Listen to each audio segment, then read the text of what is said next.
ٹوک فردوس میں آئے ہیں جناب کیسر بٹ صاحب کے گھر. جناب ان کے بیٹے جناب سعد صاحب جو ہیں وہ جناب قرآن کے حافظ ہیں. ان کو ہم نے قرآن پاک گفٹ کرنا ہے اور مبارکباد دینی ہے.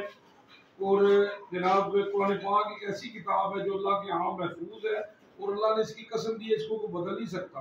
اگر ہم اس پر عمل کریں تو ہماری زندگی بدل سکتی ہے. میں کیا بیان کروں صلی اللہ علیہ وسلم کی شان میں.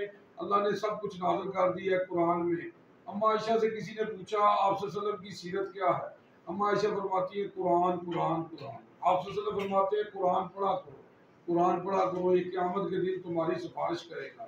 اللہم صلی علی محمد وآل محمد. جی آپ صاحب بسم اللہ جی. اور صاحب کی حال ہے ٹھیک ہو ماشاءاللہ. تسی قرآن کی حفظ کیتا ہے جناب. اسی تمہیں مبارکباد دینے ہیں. اور تسی ساڈے نال وعدہ کرنا ہے اج اسی تمہیں قرآن پاک دے رہے ہیں اردو ترجمے والا کہ تساں نے انہوں ترجمے نال پڑھنا ہے کیونکہ ساری اکثریت ترجمے نال نہیں پڑھتی. چراغ تلے اندھیرا ہے.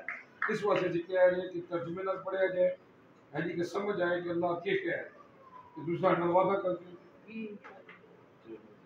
جی جی. آج بھی ہم ہر جنگ جیت جائیں گے بدر کی طرح اگر ہم ہو جائیں ابو بکر عمر عثمان علی کی طرح. کہ اللہ سانو جناب آپ صلی اللہ علیہ وسلم کی سنت اور صحابہ کرام کے نقش قدم پہ چلنے والا بنائے جی. بہت شکریہ. جزاک اللہ جی.